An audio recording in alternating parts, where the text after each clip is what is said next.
Amazon marketing. We couldn't wrap our food and beverage CPG marketing series without going into some depth on Amazon. While this episode and this entire series is focused on food and beverage consumer product goods, really, this episode is applicable to any CPG marketer or entrepreneur looking to get a primer on Amazon. My next guest is Aalap Shah, a former CPA, turned toy store owner, turned digital marketer, turned agency owner. And he's the owner and founder of 108 Agency in Chicago. 108 is a boutique agency offering comprehensive consulting for CPG business owners of both startups and established brands. And they know all about Amazon marketing. Aalap and I are going to cover all the basics around Amazon marketing as CPG. We'll also talk about the fundamentals associated with digital advertising on Amazon so that you don't get crushed by those larger competitors. One of the great things about Amazon is it gives the little guys a way to compete. Just as a bonus, Aalap and I are going to talk a little bit about TikTok, a platform that he's experiencing great success with for his CPG client roster. If you're selling a packaged good and you want to compete on Amazon, this episode is for you. And if you're a food and beverage CPG owner, you should definitely check out the rest of our series all about how to market a food and beverage CPG. We cover branding, we cover influencer marketing, PR, retail strategies, and now Amazon. To get more niche marketing content just like this, don't forget to hit subscribe. Smash the like button if you like this episode, drop us a comment if you're digging what you hear, and stay tuned for this excellent episode with Aalap Shah from 108 Agency.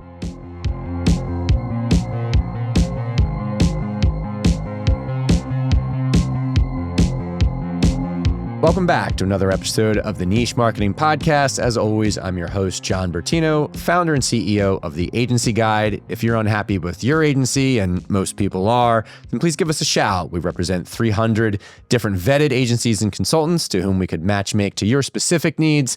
Find us at theagencyguide.com. Today, we are here with Aalap Shah from 108 Agency. Aalap, welcome to the show. Thanks for having me. Excellent. So we are wrapping up our series on food and beverage product marketing. And it was through a unique twist of fate that I found you. I think a lot of folks think that I only book agencies that I have deep relationships with or friends. And actually, that is not at all the case. We do a little bit of everything. And we just came to know each other recently.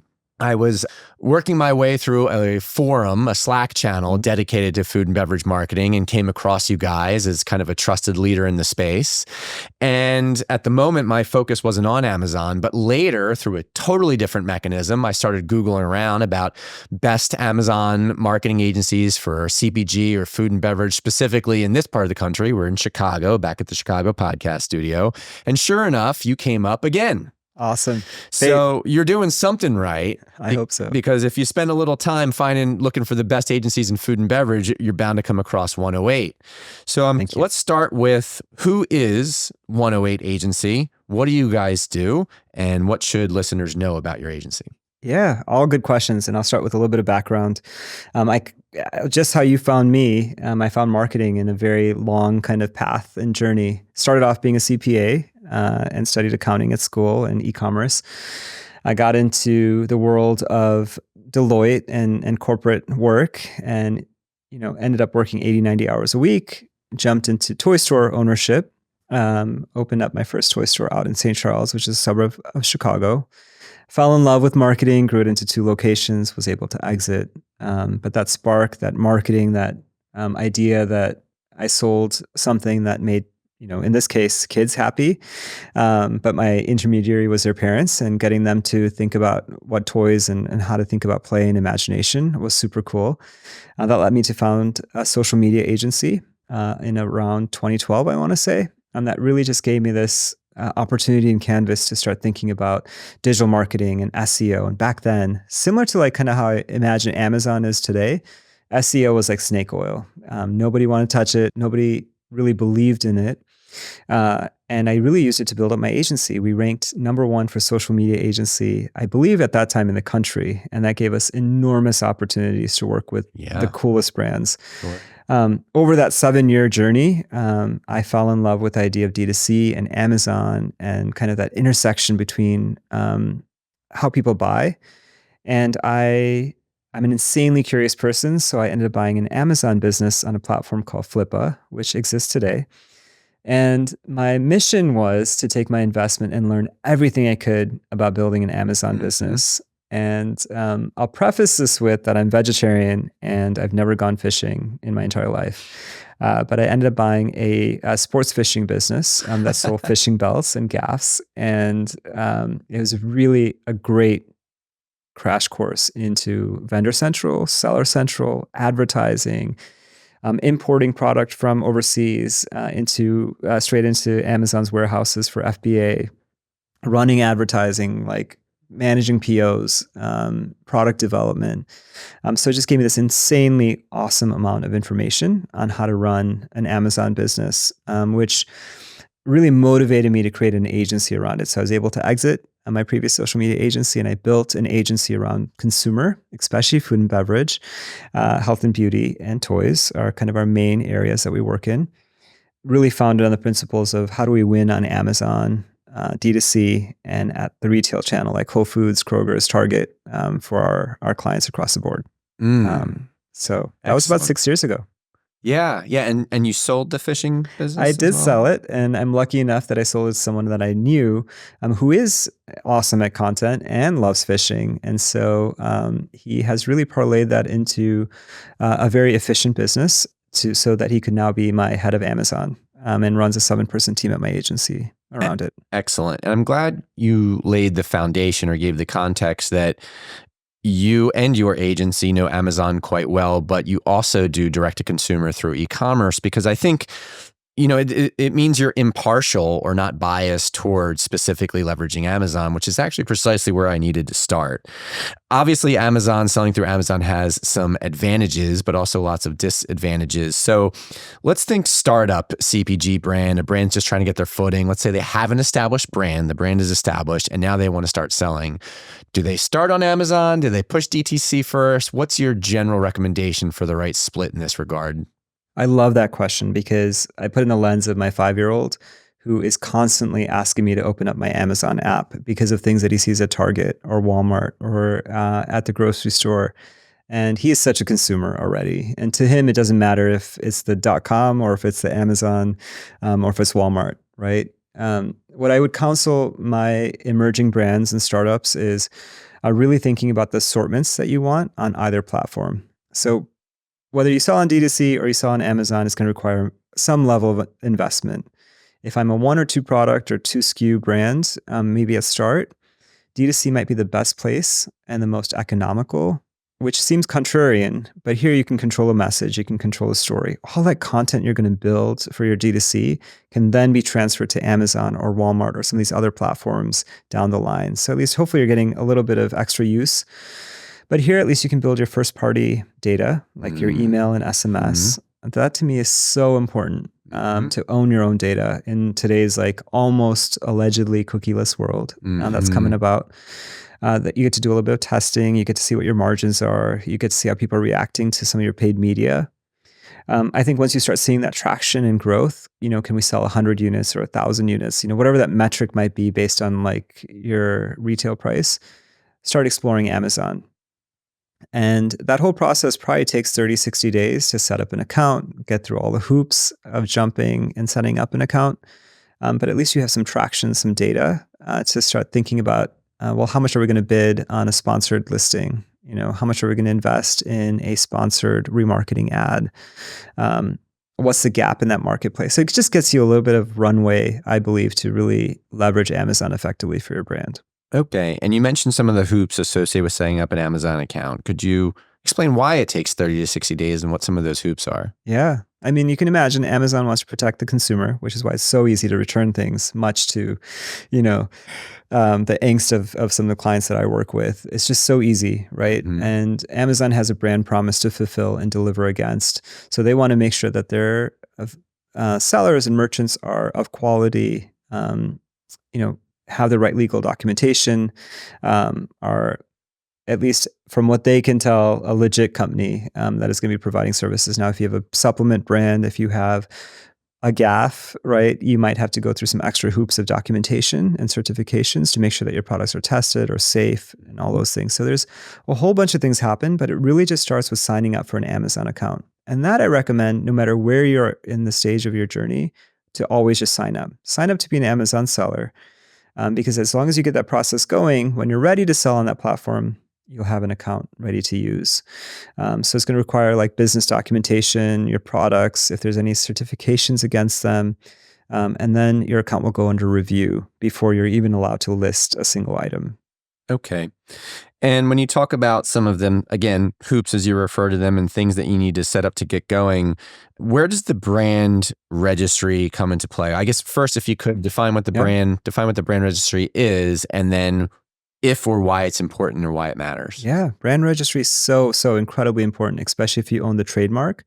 So one of the requirements, there's several requirements of brand registry, but one of them is making sure that you can show that you own the brand and that you have a trademark. Usually this requires like a secret password between your lawyer, your IP lawyer, and Amazon to provide a code to make sure that your trademark is actually legit and registered. I'm oversimplifying a little bit here, okay. But brand registry in general will help protect the quality or your product listing page. So it'll help you control the folks that are selling against your brand and being able to monitor and making sure that if I own the Aalap brand on Amazon, that the people that could sell against me are people that I've either decided can sell on that page or cannot sell. So it helps just protect your brand and that quality assurance of your product. So it's one of the most important steps, and it will also unlock other features of Amazon when you have brand registry. Things like certain advertising features like the Amazon store. So it'll allow you to really fan out and build out your brand once you have brand registry. But for an emerging brand or a startup brand that may not have that trademark yet, or some of the documentation, that's probably the other parallel path that you'd want to be on, is to get some of that documentation in place so you can fully control your brand. Okay. And I believe one of the features that the brand registry allows you to unlock is A+ content, correct? So could you now, if you don't mind, define what that is and the role you see that playing in an effective Amazon presence? Yeah. So if I just kind of take a step back, you have created a Seller Central account. You've listed a few products. Hopefully you've applied for brand registry, which is a process of its own. You've gotten approved for brand registry. Now you have access to a whole bunch of features. And what I counsel my clients on is that this is a marathon and not a sprint. More often than not, you can do a lot of things wrong and trip up if you get through these different stages too quickly. So what I'd like to advise or just kind of talk and just brainstorm with my clients on is, what is our product assortment and mix? So let's just say that you are an almond brand. Almonds are a relative commodity, right? So before we go to list on Amazon, can we use a tool like Helium 10 or Jungle Scout, which are two very popular tools that people use to research on Amazon?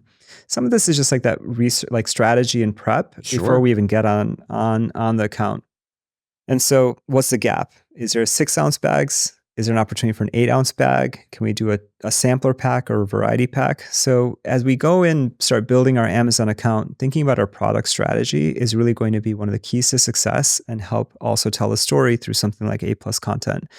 So what I really often advise is, what do we want to list? How is it different than our D2C? Do we have to think about our retail partners if we're in any retail right now? Because price is going to be important if our product is listed on Amazon and a competitor of Amazon's. We may not win that buy box. Amazon might suppress our listing if our product's cheaper. And I've had this happen with clients at another retailer. So a lot of it is thinking about your product assortment as you go to market on Amazon and where the gaps are that we can fill. And hopefully we have something to match that up. So easy ways is bundling, or maybe it's a different size. Maybe it's a different SKU, right? Like there's different ways that we can differentiate. Then I kind of think about this in like a 3-part opportunity. Let's get our SEO right. Back to SEO and that story that I was telling earlier. SEO is insanely important as you think about people finding your product. Then it's the images. So making sure that we've optimized images, which I'm sure we'll get to in this conversation. Yep. And then our advertising strategy, and then finally that A+ content. So if we're able to unlock that A+ content, it's almost a gold mine for us to be able to tell our story. By unlock that, you mean get approved into the brand registry? Get approved into brand registry. So if you are unlocked and you're able to do A+ content, that is our best chance to tell a story of our product. It allows us to, it's kind of like going to going to an aisle of a grocery store and looking at the back of the box, right? Like, what's that story you want to tell? How do we want to tell it? Do we have comparison charts? And how to, showcase some hopefully social proof. Maybe you can't really showcase any logos or have a brag bar necessarily, but how do we convey the credibility of our product through that story that we can tell through A+ content? Sure. We've helped several brands find great Amazon agencies, but I personally have never been behind the scenes or under the hood, so to speak, building out A+ content. My understanding is it's a little bit like a drag and drop website experience. Is that an accurate comparison? I think for sure you can absolutely. The mechanics of it is more like a building a Squarespace or a Wix site. Yeah. Right? You're dragging, dropping, but the real unlock to that is having just gorgeous imagery. So like, how do you build? Tell your brand story. Exactly. It's like a picture's worth 1,000 words. 100%. We're selling because people use their eyes to buy on Amazon, and they're looking at the reviews too. But we want to make sure that we're telling a really compelling story, and it doesn't look like, back in the day I used to build like GeoCities websites. Right. It doesn't look like that. Precisely. Right? So it's like the difference between having a higher end custom website versus a GeoSites website. You remember those, right? Clearly you've been around the block here. So it's going to boost your conversion rate, right? In addition to all those other branding elements you increase, you got to figure the beautiful designs, the storytelling, the social proof, all these things that allows you to unlock is going to help with your conversion rate. And the difference is significant. There's stats out there, depending on where you're looking at research, that you can see a 10 to 33% lift in sales by having A+ content. So just by actually having that A+ content is important. Subjectively, what is good A+ content versus not? To me, good A+ content tells a really compelling story. It tells me the why, the what, and the how. So why is your product important? Let's say it's an ingredient story that we want to tell, and then how am I going to be using it? And then showing me some of that social proof that could go along with it. That makes A+ content stand out amongst just like, hey, here's like basically the back of my box. Right. Yeah. Here's what it costs. Here's a picture, so on and so forth. And that's what I was referencing to. Like, it's a trifecta of things that have to come together for an outstanding, what I would consider like a product or an ASIN, like the listing page itself. You've got to have a really good title that is optimized for SEO. It's not stuffed with keywords, but it's like a compelling headline that happens to be optimized for SEO. Yep. You've got to have really great bullets, right? How do we make those stand out? How do we tell people your RTBs and your benefits and your product and just really tell that story in a very short time frame. Yep. And then how do we optimize every single one of our image slots, and how do we use video? Video to me is probably one of the most important ways to tell our story. So you have 8 to 9 slots, let's call it. If you have a food and beverage brand, always make sure to have a nutrition label, right? These are like common tactics that, people will just throw up some lifestyle images and wonder why it's not performing. Or they'll be like, hey, Aalap, I have 3 images. Like, great, I'm done. I checked the box. I'm like, nope, fill out the entire slot because people will thumb through them.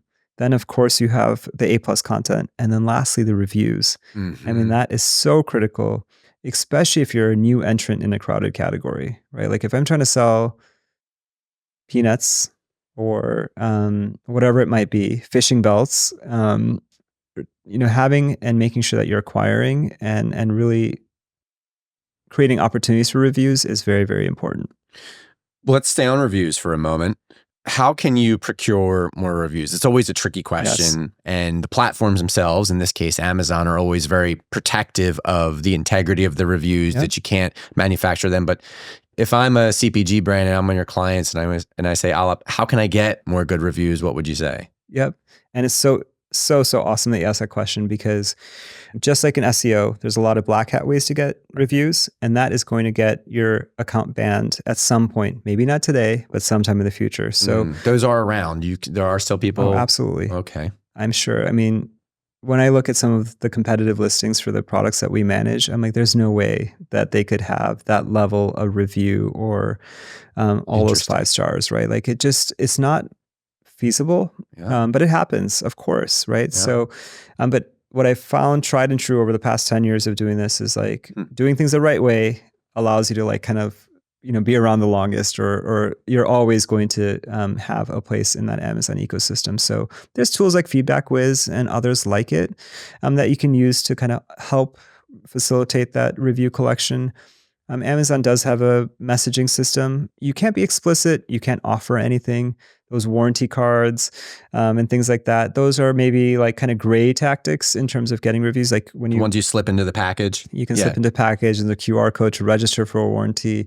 That's in a gray area. Amazon actually doesn't love that, right? Because they don't love it. It's a very gray tactic. And we actually advise not to do it. But we know brands are out there doing something. Sure. I mean, I order plenty of things from Amazon and get those cards. Right. Making it as easy as possible. And this is where I think email and SMS and having those opportunities to have a relationship with your consumer is a great way for you to at least be able to promote that you're on Amazon, or at least ask for those types of reviews, right? Like, had a great experience, please review us on X, Y, and Z platform. But there's a lot of gray area around, and you want to be careful. So we usually stick to the automated systems wherever we can, like Feedback Whiz, and building out sequences to really get that customer excited to review us. Okay. Let's work backwards a little bit, because you've touched on some really interesting things that I want to unpack in a little more detail. Let's talk the algorithm in general. For sure. Right? So you mentioned SEO. Both of us have a background in SEO, so this is in my comfort zone. Yep. But what's not so much in my comfort zone is the fact that the Amazon algorithm works differently. It does. It's not the same as your traditional Google SEO. So let's start there. What are some of the different variables that impact how someone ranks on Amazon that are different from Google? Well, again, I think here there's three elements to this. One is your product title, right? And how you're going to talk about your product. And if it's an HMB product, do you list HMB, or are you going to list something about GLP-1s? HMB is a supplement that helps you retain muscle mass, for example. Okay, I was thinking to myself, sorry. Is this Amazon terminology? Yes. So it just happens to be that I'm working on a product in this area. Yes. GLP-1 is a weight loss. Weight loss drugs, right? So first is just making some decisions, like, how do I think my consumer is going to be looking for my product? So that goes back to that strategy, like, where do I want to be positioned? Where am I slotted in? Am I in food and grocery? Am I in supplements? Am I in outdoor? Sometimes you just have to make category decisions to think about where you're going to rank and try to get that like bestseller or the top products or any of those badges, and also just where you're going to show up in search. The second is those product bullets are a really big area for optimization, but consumers actually read them. So unlike some of the things that we might do in SEO, like metadata and like meta descriptions, people actually read those product bullets. So how do you optimize them? The third one, which is not often talked about, is so let's just say that you get all those things right. You get your listing all optimized for SEO. You've optimized your images, all that good stuff. What's not often talked about is how you lose those rankings. So let's just say that you have those rankings, and then it's easy to lose them by not having inventory in stock. And that's the detriment. And the con is that the minute that you run out of product, you will be dinged. And so all that hard work you put into getting up in rank will get lost. Yep. Another area of opportunity is offline traffic. Amazon loves, just like retailers do, when you're sending traffic to the listings. So you can use deep links in TikTok, in Facebook, in Meta, all these different social channels to really help build traction, which will also help your Amazon rankings. If I just had to kind of sum it up, Amazon, or to rank on Amazon, it's kind of a combination of good on-page SEO, as we would call it, outside traffic, and your in-stock rate, which is probably not often talked about. Right. The inventory was definitely one of the ones I was thinking about. Another is simply if you're selling, right? So Google, I don't think, is incorporating any type of, well, they don't have access to your sales. Well, I guess they do through e-commerce. But whether or not the product is actually moving, I believe has a lot to do with whether or not you rank in Amazon. Is that accurate? Today's episode is brought to you by The Agency Guide. Are you frustrated with an underperforming marketing agency? Who isn't? Are you unsure about what marketing channels to invest in and who to invest with? Maybe you're just fed up with the overpromising and underdelivering of marketing agencies. Fear not. You need to contact The Agency Guide. The Agency Guide, or TAG, represents a vetted pool of 200 plus vetted marketing agencies and consultants, and they will matchmake your brand's specific needs with these trusted marketing professionals for free. That's right, for free. You don't need an expensive agency search firm. you need the Agency Guide. For over 10 years, TAG's experienced marketing consultants have been providing pro bono consulting and matching brands with vetted agencies based on needs, budget, timeline, location, even your personality. They're marketing professionals. They're agency matchmakers. They're the Agency Guide. To learn more, visit www.theagencyguide.com today. We don't know really, right? But I certainly think that is a factor in how you're going to show up in search. What is going to help influence is how much you're spending on advertising. Now, it's not necessarily like the more you spend, the higher you're going to rank, but at least you'll have more opportunity for traffic and for that conversion to happen, right? So there's like a correlation there that exists in my mind. And there's a lot of different ways to advertise. There's probably like at any given time, like over a dozen plus tried and true methods of advertising, whether it's just sponsored listings, whether it's the retargeting, whether it's the Amazon store advertising.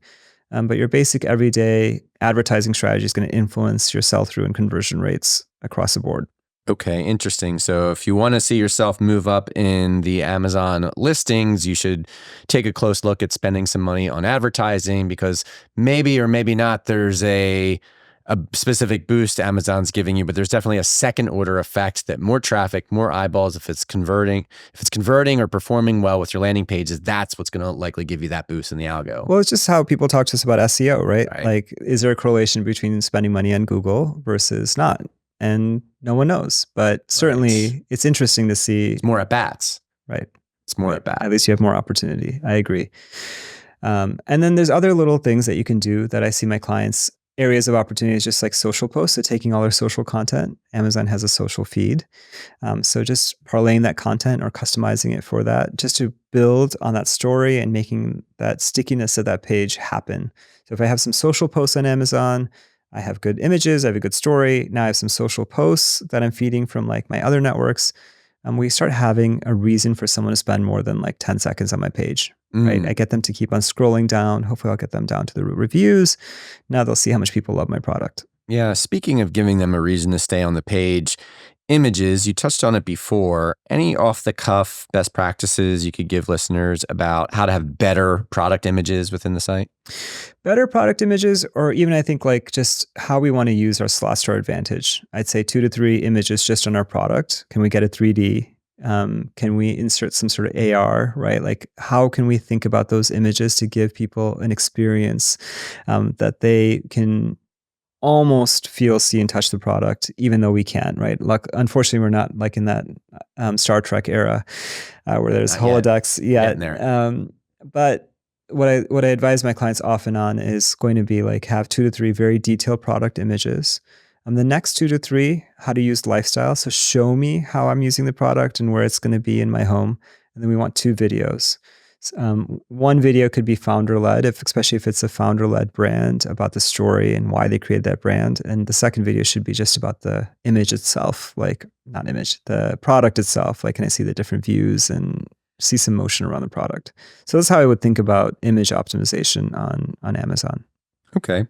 Switching gears a little bit on the advertising side of the platform, for food and beverage companies specifically, any advice you would give a small food and beverage brand when it comes to how much to allocate in terms of Amazon ad spend, and how would you set their expectations or how that experience is going to go?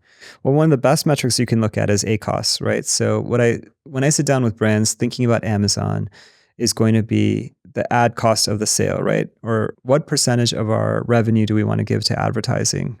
So sometimes brands will want to do, sometimes they'll just tell us, hey, Aalap, like, we're just looking for market share and being the category leader. And at that point, your cost of sale will be very, very high, like 80, 90% to really tap into that market share. Oftentimes, because we're talking to startup or emerging brands, they need to be profitable too to invest in their growth. So we're really looking for a 30% or lower number on that ACoS, which is going to limit our opportunities to really offset some of the key players out there that are spending thousands and thousands of dollars. So a couple of different ways we can do this. We can look at Helium 10, which is my tool of choice, at least. Can you explain what Helium 10 is? Helium 10 is almost like a box of tools that gives us like competitive research, keyword research, advertising research, shows us opportunities. So let's just say I'm launching a hot sauce. I can put in the word hot sauce as a keyword, and I can see all the listings and sales, maybe within plus or minus 20% of the actual sales volume. But it'll tell me like, hey, there's a lot of heat around 6-ounce hot sauce bottles, but maybe there's an opportunity for an 8 or a 16-ounce. Is that a product I can develop and slot in? It might give me some ideas on price and what to charge for. It might tell me velocity of sales. I can use that data to think about my advertising campaigns. But as you can imagine, like the actual budget for advertising is really subjective, but at least $1,000 is probably a minimum amount that I'd set. That gives us about $20 per day or $20 to $30 per day to see how things are working. And there's lots of different strategies here. You can go for like max bid and kind of exhaust your budget, but at least get the sale and the eyeball, or something like gold panning, which is just bidding at 50 cents. Let's say it's a $4 keyword and we're bidding 50 cents. We're waiting for other brands to exhaust their budgets, and then we're going to get those remnants and eyeballs at that low cost for us. So there's a couple of different strategies you can definitely deploy within the advertising realm. But the key is to find the keywords that are going to be the most profitable and stay within your goals. Are we going for market share, or are we going for profitability? If I'm a smaller brand, let's stick with the hot sauce niche, in a reasonably competitive niche, which I'd say in food and beverage most are, and I don't have a lot of ad budget, should I be content with just breaking even when it's all said and done to start racking up viewership and sales and brand awareness? Is that how I should set my expectations, that I'm just trying to get, again, to break even initially? Or do you think it's reasonable, again, in a relatively competitive category, to actually start making a profit right out of the gate? Time is a factor there. So I would say like there's a client that we started with in a relative commodity on Amazon. Let's just call it like kind of the fruits and nuts category that had $0 in sales last April, and today are probably doing $40,000 to $50,000 a month. Nice. And what is that, about a year long effort? What are the ingredients of that success story? It's all the things we just talked about. It's telling a great story, having good images, having good content, having good SEO. Those are just basic Amazon 101 that we often find that's missing, and that we need as part of the story. Of course, brand registry and the Amazon store. Amazon stores, for example, contribute to up to 10% of your sales. Then it's your advertising strategy. What are the keywords we're going after, and what are the opportunities we see? Then it's relentless product optimization. So what we initially found was that some of the merchandise that we had, for example, let's just say we had a 6-ounce bag of cashews, just were not competitive. And so pulling those and really focusing in advertising products that were competitive or were different than some of our competition out there. And then when we come to advertising, there are some keywords you're going to invest in because you want that eyeball. And there's some keywords that you know are going to convert, and maybe it's the size and product. But whatever you do is patience when you're a startup. When you're a larger brand, of course, in larger is all relative, but at this stage, we can really think about profitability because we have volume. Now we have reviews, and now we can start thinking about how to get to that 30% ACoS that we're shooting for. Mm-hmm. If you're now, this changes a little bit. Let's just say that you've gone viral on TikTok. You might have more opportunity, right? To me, is if you already have that momentum and publicity and awareness of your product, you might have. I used to sell toys, so those fidget spinners or animal rubber bands, right? Like these are all trends. Rainbow looms. Those are all trends that you had back in my toy store days that might be easier to parlay into profitability on Amazon. Just because you have that word of mouth and that momentum. But for the average brand, let's just say going back to hot sauce, there's so many hot sauces out there. So what's our story? What's our differentiator? And what's our patience level on getting to where we want to get to? Yeah, no doubt that the more saturated a category is, the more you really need to rely on great branding to differentiate and tell the story. So sticking again with a small CPG, I'm on Amazon and that's my primary channel to get sales.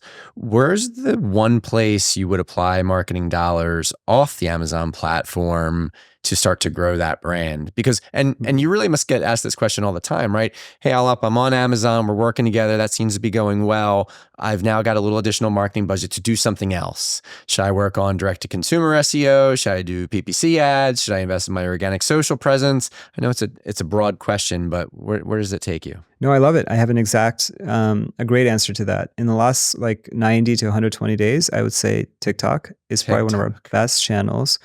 We have some pretty awesome data showcasing, without changing any variables on Amazon, how much TikTok ads can lead to growth on that platform. So we're working with a cookie company right now. We have sprinted through and just been testing on their behalf Google ads, Meta ads, and TikTok ads. TikTok is kind of in the last cycle of our testing here.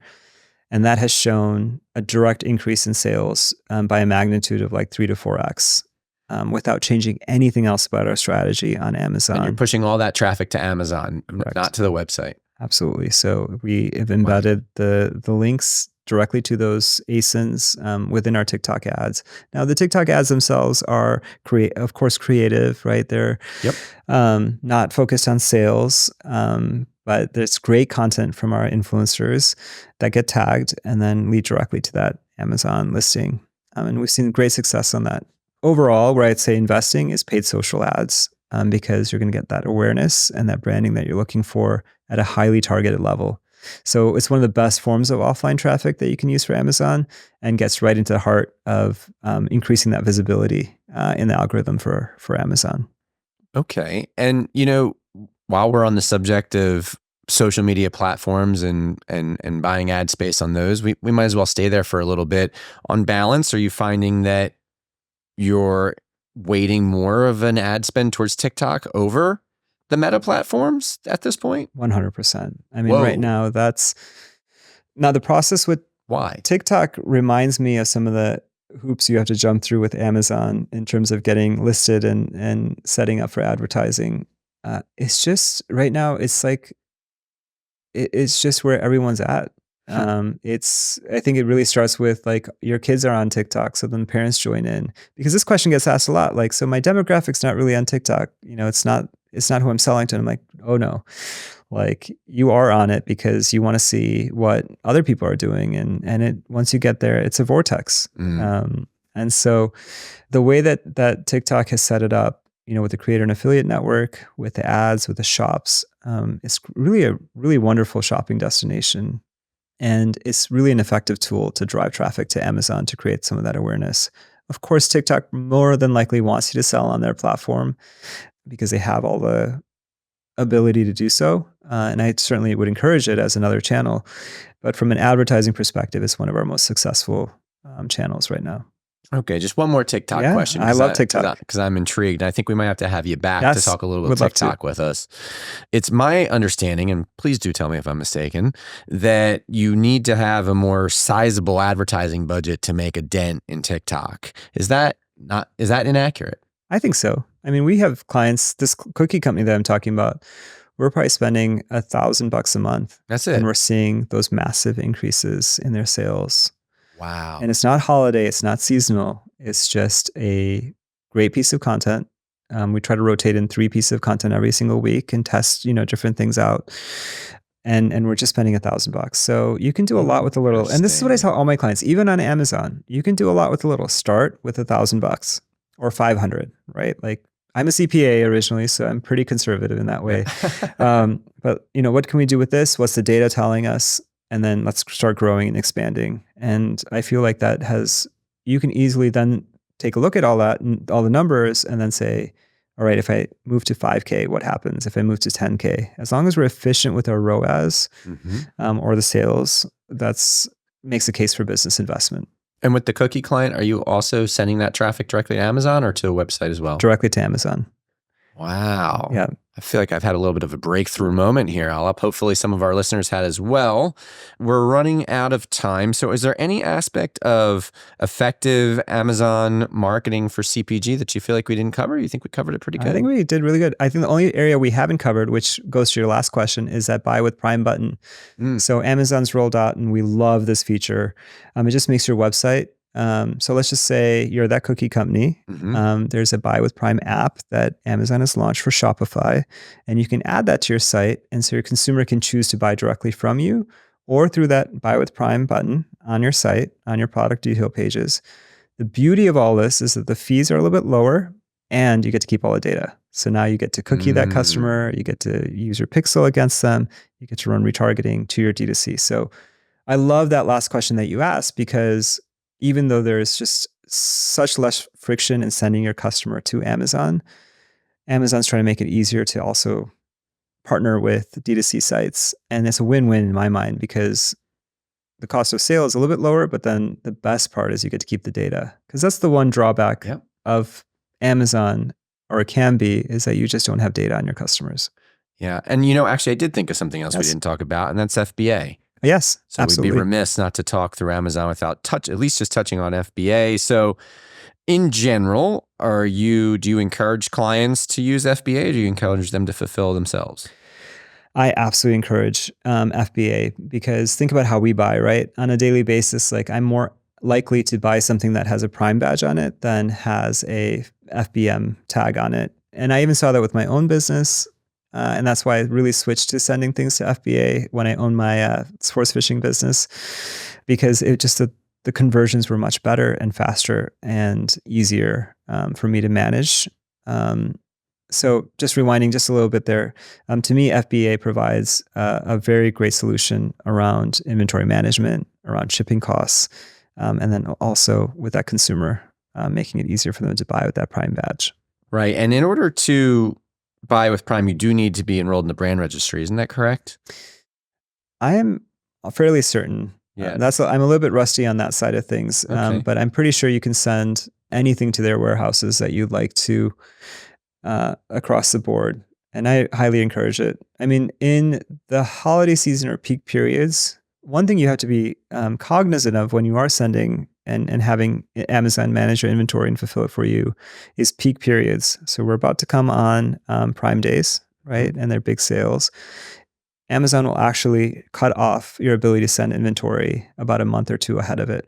So some of it, I mean, thinking about your shipping plans and like how you're going to stock inventory and not run out of inventory and affect the algorithm, you want to be mindful of just making sure that you're staying aware of all the requirements. So you can't send inventory, or before the holidays, at a certain point, your storage limit might be reduced. So how are you going to plan to stock and fulfill Amazon inventory? And that's where you might have like fulfill by merchant as a backup on your listings and SKUs, just because at least you're always in stock and able to sell and keep things moving. And we had that with the Key Toy client a couple of years ago. They had the hottest product. Amazon didn't check in their inventory. And so we were just like looking at our daily revenue and seeing it fall.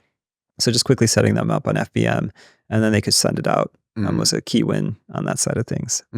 And your agency will consult, I believe, essentially from a 360-degree view on these types of considerations for CPG brands. Is that correct? Absolutely. Yep. We Great. can do everything from the start to helping you send the inventory in to managing the advertising and beyond. And direct-to-consumer stuff Yes, as well. Of course. Great. And so if anyone wants to take you and your team up on having them help, what's the best way to get in touch with you? 108.agency is our website.